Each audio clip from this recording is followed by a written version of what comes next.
Hello everybody, the topic of this section is cost of capital. In former section, we have applied the cost of capital to calculate the net present value of a project. How to select a cost of capital properly? As we have studied, this formula can be used to calculate the net present value, NPV, of a project.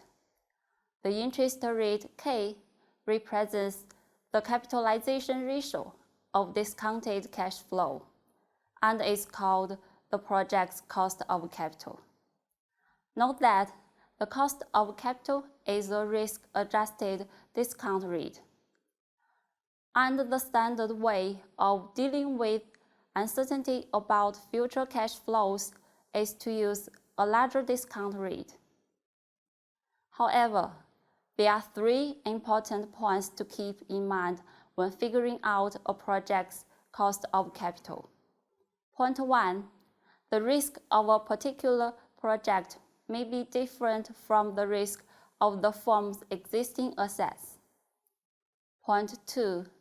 The risk that is relevant in computing a project's cost of capital is the risk of the project's cash flows and not the risk of the financing instruments, for example, stocks and bonds, the firm issues to finance the project.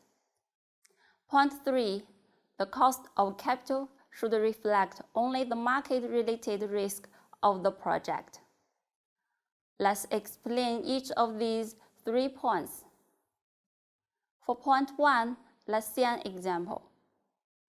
Suppose that an average cost of capital of a firm for its existing assets is 16% per year. The project under consideration is the purchase of riskless 25-year U.S. Treasury bonds, which will pay $100 per year and are selling in the market at $1,000. The firm has an opportunity to buy these bonds for $950 each.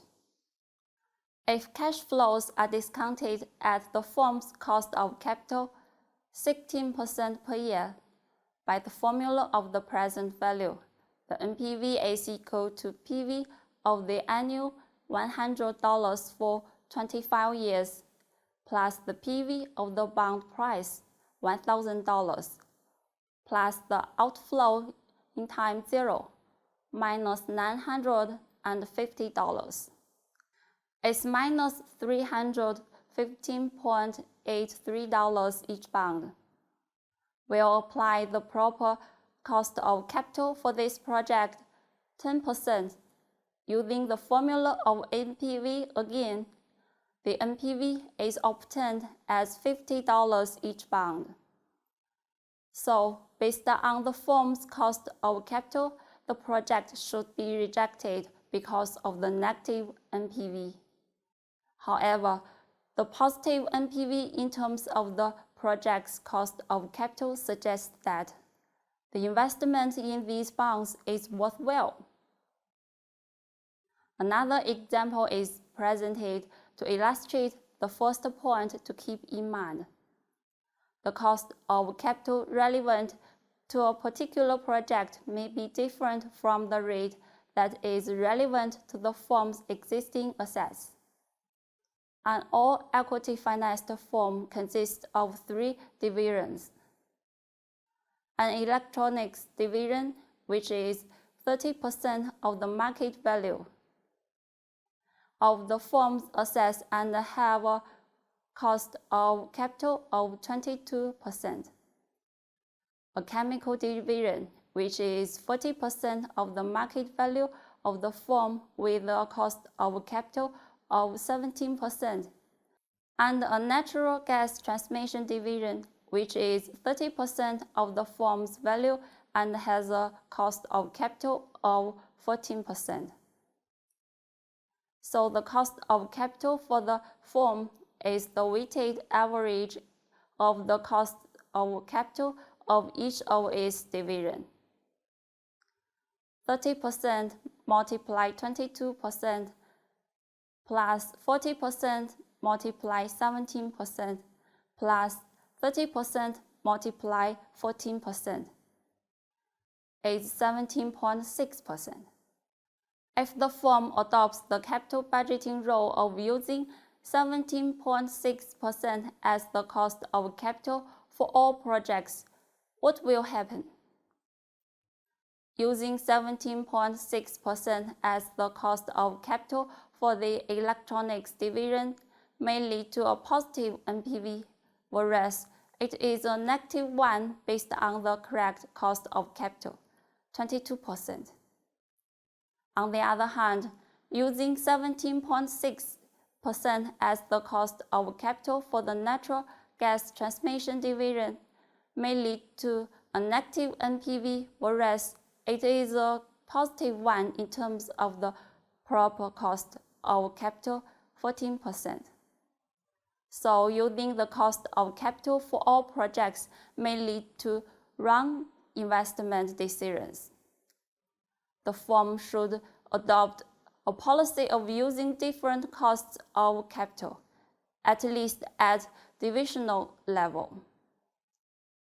That's about the point 1. Let's see an example about point 2. Suppose that Compusol Corporation is planning to finance the $5 million outlay required to undertake the PC1000 project by issuing bonds. Suppose Compusol has a high credit rating because it has almost no debt outstanding and therefore can issue $5 million worth of bonds at an interest rate of 6% per year. Is it right to use 6% per year as the cost of capital in computing the NPV of the PC1000 project? The answer is no, because the 6% per year is the cost of capital for the bonds, but not the one for the project. It would be a mistake to take 6% per year as the cost of capital in computing the NPV of the PC1000 project. So the way a project is financed can have an effect on its NPV, but that effect is not measured correctly by discounting the project's expected future cash flows using the interest rate on the debt that is issued to finance the project. This illustrates the second point to keep in mind. The risk that is relevant in computing a project's cost of capital is the risk of the project's cash flows and not the risk of the financing instruments used to fund the project. For point 3, the cost of capital should reflect only the market-related risk of the project. For example, beta is defined as a general measure of a security's risk. Technically, beta describes the marginal contribution of a security's return to the standard deviation of the market portfolio's return. The formula for the beta of security J, beta J, is given by sigma GM over sigma M squared, where sigma GM denotes the covariance between the return on security J and the return on the market portfolio. So the project's cost of capital is that it should reflect only the systematic or market-related risk of the project, not the project's unsystematic risk. Here is a quiz about the application of these points. Suppose that the average cost of capital for Compusol's existing mix of businesses is 12% per year. Why might this not be the right discount rate to use in computing the NPV of the PC1000 project? Because the Compusol's existing lines of business may have a different risk with the one of the PC business. This is about the point 1. The risk of a particular project may be different from the risk of the firm's existing assets. In summary, we studied 3 important points to keep in mind when figuring out a project's cost of capital. That's all about this section. Bye.